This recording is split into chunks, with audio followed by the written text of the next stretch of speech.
I recently did a video on emergency refrigeration in a power outage or in an emergency and how easy that actually is. And in the comments of that video, and I've also gotten emails over the years talking about how a DC refrigerator is going to be much more efficient than a mini fridge and a chest freezer.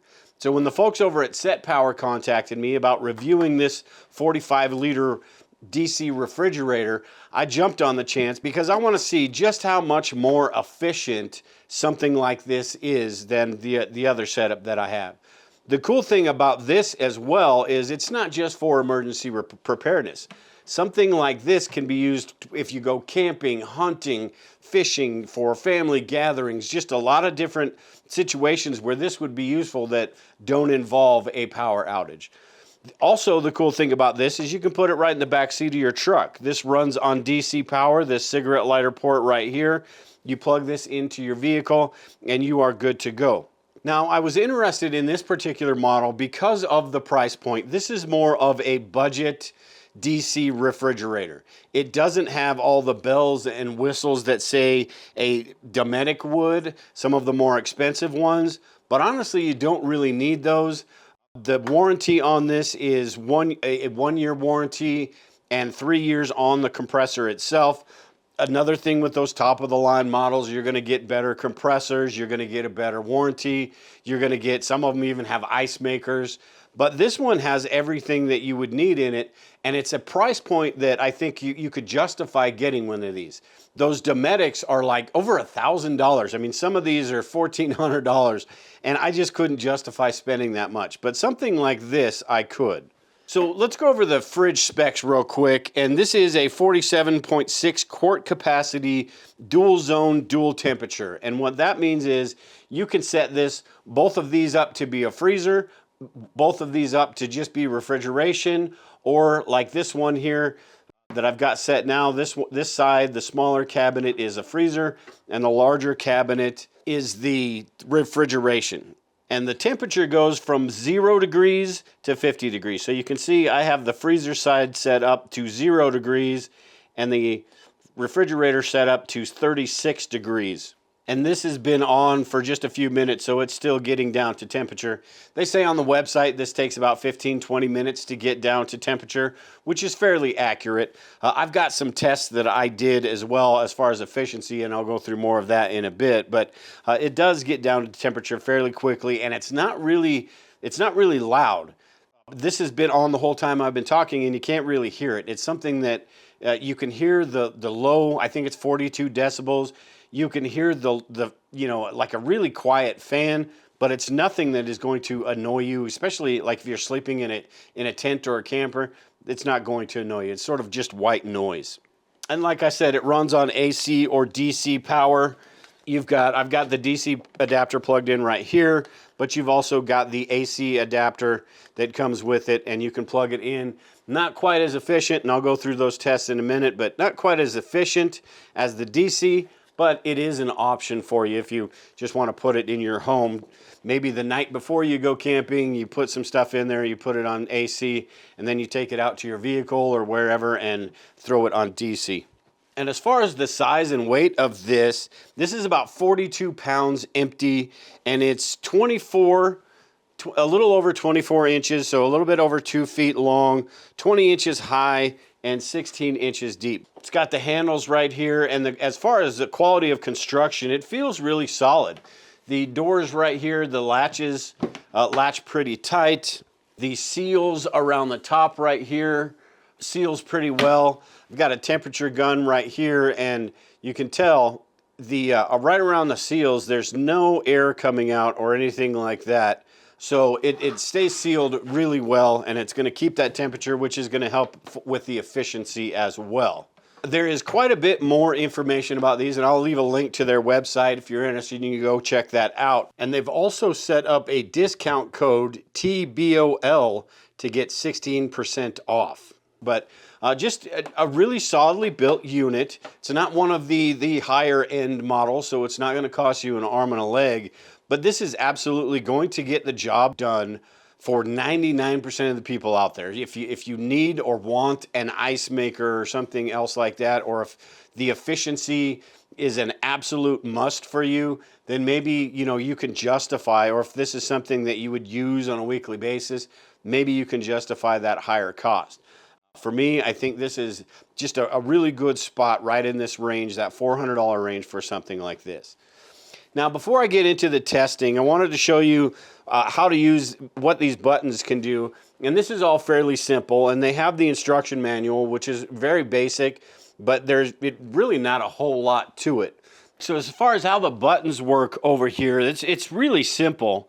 You hit the button once, and you've got the temperature, which you can change up or down. It ships, I believe it's in Celsius, and the way to change that is really easy. You just hit the set button and the down button, and it switches to Celsius. And then you hit the set button and the down button, and it switches back to Fahrenheit. Really easy. And then you've got the compressor speed right here, which is actually really cool because when you're bringing this down to temperature, you can set it on high, which it runs at about 50 watts. And then, or you can put it, once everything is cooled down to temperature, you put it on low. It's sort of an eco mode, and this takes it down to about 30 watts where it just maintains that temperature. So that's pretty cool right there. Keep it on high right now because I'm bringing this down to temperature. And then you've got the battery protection, which is another really cool feature if you're using your vehicle. With a Life PO4 battery or a battery bank like that, not a huge deal. But in your vehicle, I would choose to put it on high. That means that around 12.4, something like that, once the volts reach a certain amount, this is going to shut off and quit drawing power. If you hold this in, turn it to low, that means for Life PO4 batteries, that's what I usually do because those can drain really low. The medium setting, you just pick the voltage that you're comfortable with. Like I said, in a vehicle, I would keep it on high just because I want to be able to make sure my vehicle starts and it doesn't die because of this. But you just hold this button in and it changes it. Same thing with the other ones. You hold it in and it changes it from low to high. So this is all really easy. And like I said, it's in the instruction manual, but it's all relatively simple. You read it once and you're going to get everything figured out. So as far as testing, what I did, I wanted to test this out, for 24 hours, how much this energy this would consume in 24 hours empty, in 24 hours full, in 24 hours on DC, and in 24 hours on AC. And also compare them to the mini fridge and freezer that I have. So on DC power, I just hooked this up to my battery bank. And in 24 hours, completely empty, I just turned this on and let it run. It took about 607 watts, which is about 50 amp hours. That equals 25.3 watts per hour. So 25.3 watts is really low, but that's with empty. Then I wanted to see how it would do full. And I started out filling this up. Everything was room temperature other than the frozen food. So all the water bottles that I put in here were all room temperature. And I wanted to see how long it would take this to bring those down to temperature and how much energy that would use. And it took about 16, 18 hours to get those bottles of water in there down to temperature, which I expected. That's any refrigerator that you use. It's going to take a while to get that down to temperature. But in doing so, in 24 hours, this used about 892 watts or 75 amp hours, give or take. So that's about 37.2 watts per hour. Quite a bit. For the most part, in an emergency or if you're going camping, you're going to transfer foods that are already cold in here. So that's not a big deal, but I wanted to see what that would do. And then I ran it for another 24 hours while it was cold, and this is the more likely situation that we would be in, that most people would be in. But cold for 24 hours used on DC, used 46.6 amp hours or 559 watts. And this was 23.3 watts per hour. So the reason I wanted to do this was to see how much more efficient this is full rather than empty. And the DC, when it was running at empty, was 25.3 watts, and then full, it was 23.3. So 2 watts less an hour, which doesn't seem like a whole lot, but in a situation where power is limited, every watt matters.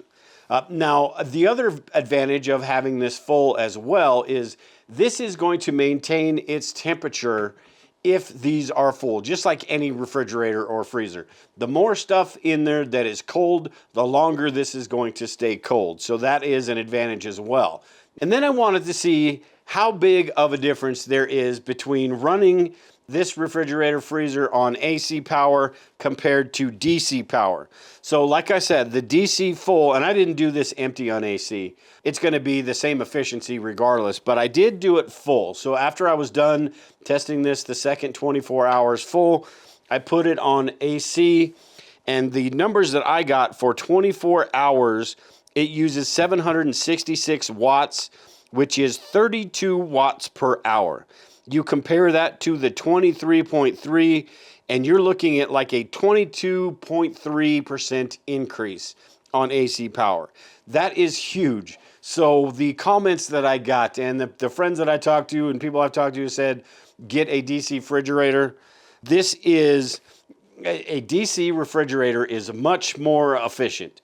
Now, you don't get the amount of room that you would get in a larger chest freezer, but there's plenty of room in here to get, say you've got some meat that is in the freezer, you've got some cheese and milk and things like that in the refrigerator. There's plenty of room in here to put all of that stuff in here. And if you are using 46 amp hours, this little power bank isn't going to run it for very long. This is only 256 watts, but if you have a 100 amp hour Life P04 battery, you have one of the larger battery banks. This is going to run at 50 amp hours. You could have one battery and not even be able to recharge it, and it will last you 2 days. So for most power outages, not talking large scale disasters or anything, but for most power outages, this unit right here and a Life P04 battery and a little adapter to be able to plug this into DC power, and you are good to go with all of your refrigeration needs. This is something that they've also make covers for these, insulated covers. You can throw this in your garage. You can stick it in a downstairs or in a bedroom. It's not going to take up a lot of space. It's not really heavy. It's sturdy enough you could stack things on it. So I think something like this really is a good option. At this price point, about $400, you are looking at about the same amount of money you would spend on a little mini refrigerator and a chest freezer. So it really depends on, and this takes up quite a bit less room as well. So it really depends on what your wants and needs are.